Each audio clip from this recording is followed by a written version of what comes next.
अस्सलामु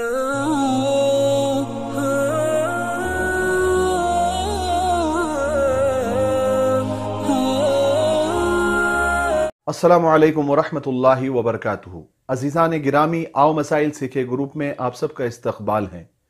कुर्बानी के मसाइल के वीडियो का ये तीसरा हिस्सा होगा। बहुत सारे लोग अक्सर ये सवालात करते रहते हैं कि हम कर्ज लेकर कुर्बानी कर सकते हैं या नहीं। बहुत सारे लोगों के जहनों में ये होता है कि कुर्बानी कर्ज लेकर अगर की जाए तो वो कुर्बानी होती नहीं है। तो देखिए, सही मसला ये है कि कर्ज लेकर कुर्बानी करना बेहतर नहीं है, लेकिन अगर कोई कर्ज लेकर कुर्बानी कर दे तो कुर्बानी हो जाएगी, उसको सवाब मिलेगा। कोई अगर साहिब निसाब है और वक्ती तौर पर उसके पास पैसा नहीं है, कहीं अटका हुआ है और मिलने की पूरी उम्मीद है और साहिब निसाब भी है, मालो जायदाद भी है, जेवरात भी है, लेकिन कैश वक्त पर नहीं है, तो वो किसी से कर्ज लेकर कुर्बानी कर सकता है।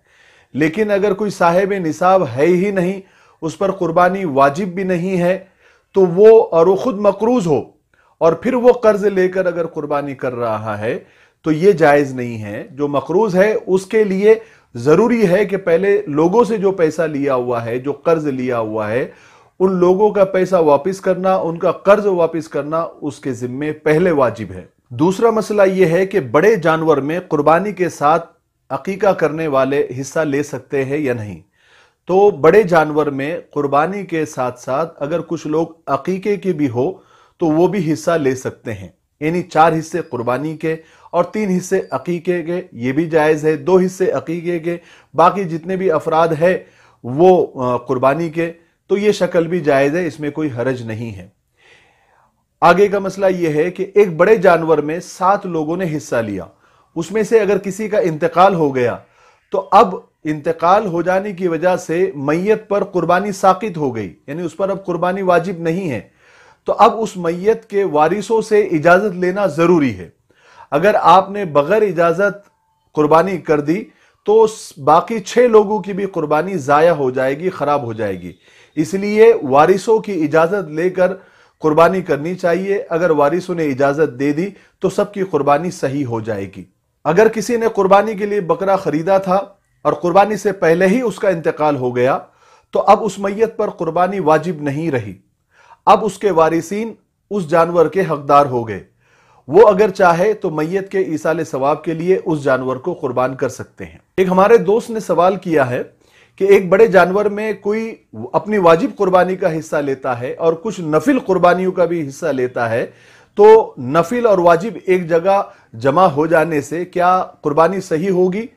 तो देखिए, उसका जवाब यह है कि बड़े जानवर में कोई अगर अपनी वाजिब कुर्बानी का हिस्सा लेता है और कुछ हिस्सा अपने अहलो अयाल के भी ले लेता है जिन पर कुर्बानी वाजिब नहीं है, तो अब एक जानवर में वाजिब और नफिल कुर्बानियां एक जगह हो जाने से कोई फर्क नहीं पड़ता, सबकी कुर्बानी हो जाएगी। इसी तरह बड़े जानवर में 4 हिस्से जिंदा लोगों के वाजिब कुर्बानी के और 3 हिस्से ईसाले सवाब के लिए, यानी मुर्दा लोगों के लिए भी अगर लिए जाए तो यह शक्ल भी जायज है, कोई हरज नहीं है।